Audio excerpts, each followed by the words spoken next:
Baik, Assalamualaikum warahmatullahi wabarakatuh. Perkenalkan, nama saya Doli dengan NIM 1314-004. Pada kesempatan kali ini saya akan mempresentasikan materi tentang psikologi sebagai landasan pendidikan.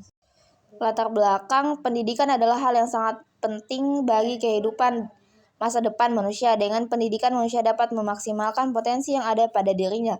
Banyak pendidikan yang memaksakan kehendak kepada peserta didik untuk melakukan hal yang mereka inginkan, sedangkan peserta didik sendiri tidak membutuhkannya.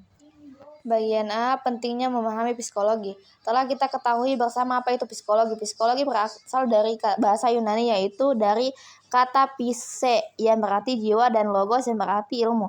Jadi secara hafalan, psikologi berarti ilmu yang mempelajari tentang gejala-gejala kejiwaan. Namun dalam perkembangannya, jiwa merupakan hal yang abstrak, tidak akan seorang pun yang tahu persis bagaimana bentuk jiwa. Jiwa sangat sulit dipelajari sehingga pengertian tersebut berubah menjadi ilmu yang mempelajari tentang tingkah laku manusia. Pendekatan tingkah laku dapat dijelaskan dengan cara-cara berbeda dalam psikologi. Sedikit ada 5 cara pendekatan, yaitu pendekatan neurobalik, pendekatan perilaku, kognitif, dan pendekatan fenomenologi. Bagian B, psikologi perkembangan. Psikologi perkembangan pada prinsipnya merupakan cabang psikologi. Psikologi sendiri merupakan sebuah istilah yang berasal dari sebuah bahasa Inggris, yaitu psikologi. Istilah ini pada mulanya berasal dari kata dalam bahasa Yunani. Beberapa definisi psikologi perkembangan menurut para ahli. Yang pertama, menurut Prof. Dr. F.J. Monkos, Prof. Dr. A.M.P. dan Prof. Dr. Anda Siti Rahayu.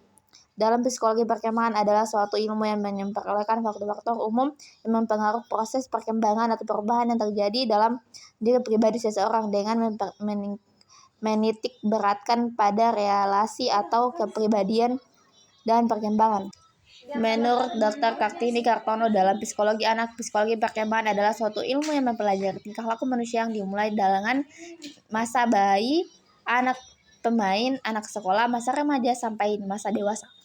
Psikologi belajar. Psikologi belajar adalah sebuah frase yang terdiri dari 2 kata, yaitu psikologi dan belajar. Psikologi berasal dari bahasa Yunani, yaitu psike yang berarti jiwa dan logos yang berarti ilmu. Jadi secara filosofi psikologi secara hipapi, psikologi berarti ilmu tentang jiwa. Berarti ilmu tentang jiwa atau ilmu jiwa. Bagian D, aliran psikologi belajar. Yang pertama, aliran behavioristik adalah fanatik dan sangat anti terhadap psikologi yang dianggap kurang ilmiah. Ia terkenal dengan eksperimen mengenai refleks teknosi yang dilakukan terhadap anjing yang mengeluarkan air liur. Menurutnya, segala aktivitas kejiwaan pada hakikatnya merupakan rangkaian refleks. 2. Aliran strukturalisme. Aliran ini muncul karena kerja keras Wien Duet, psikologi Jerman yang pertama mendirikan laboratorium psikolog.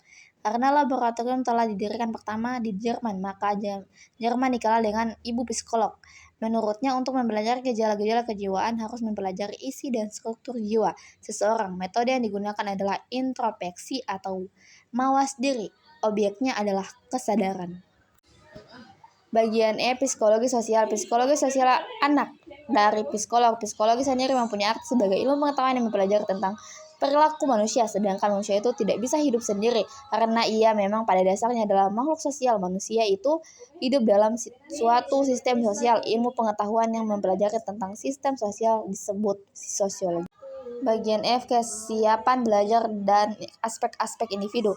Kesiapan belajar secara umum adalah kemampuan seseorang untuk mendapatkan keuntungan dari pengalaman yang ia temukan. Kemampuan-kemampuan itu bergantung pada tingkat kematangan intelektual. Contoh, kematangan intelektual adalah tingkat-tingkat perkembangan kognisi Piaget yang telah diuraikan pada bagian psikologi perkembangan. Kesimpulan, psikologi adalah ilmu pengetahuan yang mempelajari tingkah laku manusia dalam hubungan dengan lingkungannya. Yang kedua, psikologi perkembangan yakni suatu cabang dari psikologi yang membahas tentang gejala-gejala jiwa seseorang.